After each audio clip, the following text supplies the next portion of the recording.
میرا نام ڈاکٹر احتشام ہے۔ آپ نے ڈینگی کا پوچھا، تو ڈینگی تو اس وقت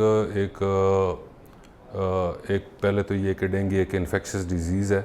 اور ایک وبا کی شکل اختیار کر چکی ہے۔ جیسا کہ آپ کو پتہ ہے کہ آج کل تو سیلاب نے بھی کافی تباہی مچائی ہوئی ہے، اور سیلاب کی بعد کی جو صورتحال آ رہی ہے اس کے ساتھ یہ ڈینگی، اگر پچھلے سال ہمارا مطلب 30-40% تھا، تو اس سال وہ ڈبل ہو گیا ہے۔ یہ میں ایک مثال دینا چاہ رہا ہوں یہ سیلاب کی وجہ سے۔ تو ڈینگی نے بالکل وبا کی شکل اختیار کر چکی ہے، لیکن اس کا یہ ہرگز مطلب نہیں ہے کہ اس کے ساتھ ہم لڑ نہیں سکتے، لیکن ہم ڈینگی کے ساتھ مقابلہ تب کر سکیں گے کہ ہیلتھ ڈپارٹمنٹ اور عوام مل کر ان کے ساتھ مقابلہ کرے۔ ہمارا کام ہے لوگوں کو گائیڈ کرنا، لوگوں کو اس بیماری کے بارے میں بتانا اور اس کو سہولیات مہیا کرنا، اور عوام کا کام ہے ان باتوں پر عمل درآمد کرنا جو ہمارے ڈائریکٹریٹ یا سیکٹریٹ سے جو پالیسی بنی ہوئی ہے اس پر کارزن رہنا۔ تو ڈینگی کے بارے میں یہ کہنا چاہ رہا ہوں کہ ڈینگی تو آج کل مطلب ہمارے اسپتال میں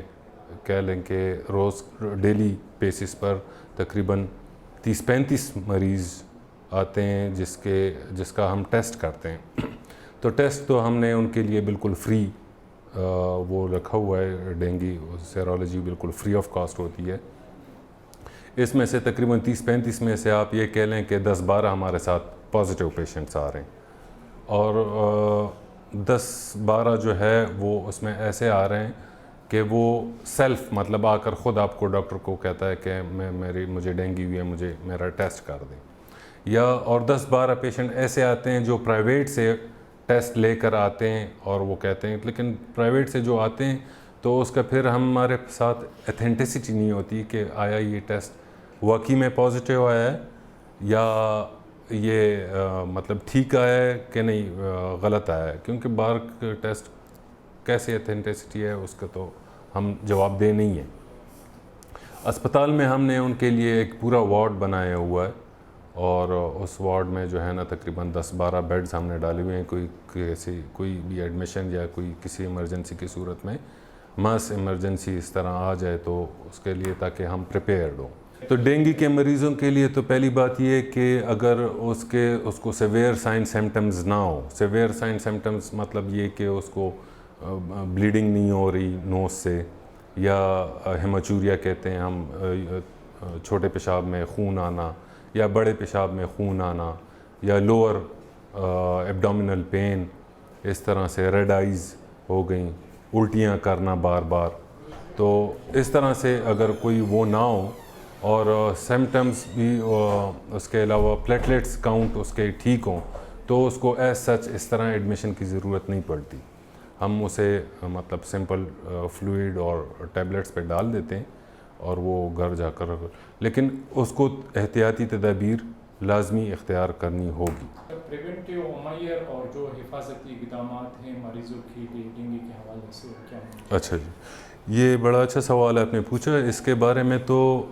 ہیلتھ ڈپارٹمنٹ اور ہمارے ڈی سی صاحب، ڈی سی خیبر اور ڈی ایچ او خیبر جو ہیں وہ کافی زیادہ سیریس ہیں، کیونکہ یہ بیماری جو ہے نا ہم چاہ رہے ہیں کہ اس کو وقت پہ کنٹرول کیا جائے۔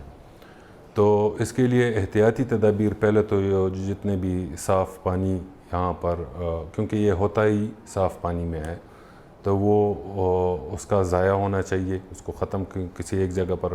پانی کھڑا نہیں ہونا چاہیے۔ اکثر دیکھیں تو یہ جگہ جگہ ڈیرے بنے ہوئے ہوتے ہیں، یا یہ ٹائر شاپس میں، یا اس طرح حجام کی دکانوں پر، اور یہ باہر جو ہے نا بالٹیاں پڑی ہوتی ہیں اس میں پانی وغیرہ پڑا ہوتا ہے، تو وہیں پر یہ لوگ یہ ڈینگی آ کر وہاں پر ہی اپنے نشو و نما ہوتی ہے وہاں پر، اور بچے پیدا کرتے ہیں۔ تو پہلے تو ان کا ضائع کرنا چاہیے ان کو، اور دوسری بات یہ کہ جو ماسکیٹو نیٹس ہیں وہ لگانے چاہیے۔ اگر وہ نہیں کر سکتے تو کھڑکیوں میں جالیاں لگوانی چاہیے تاکہ مچھر کا، اور اس کے علاوہ بدن پر ماسکیٹو ریپیلنٹس لگانا چاہیے تاکہ مچھر اسے کاٹ نہ سکے. کپڑے پورے پہنے چاہیے کہ یہ سلیوز وغیرہ نظر نہ آئیں. یہ پریونٹیو تدابیر ہیں. اس پہ ہمارا فوکس ہے. اس کے باقی جو ہمارے پارٹ پر ہے یہ فیمیگیشن اور فوگنگ اور سپریز وغیرہ وہ تو ہم کر رہے ہیں, لیکن پھر میری عوام سے یہ درخواست ہے کہ ان احتیاطی تدابیر پر عمل کریں, کیونکہ جب تک آپ لوگ ہمارا ساتھ نہیں دیں گے ان پر تو کنٹرول پانا مشکل ہے.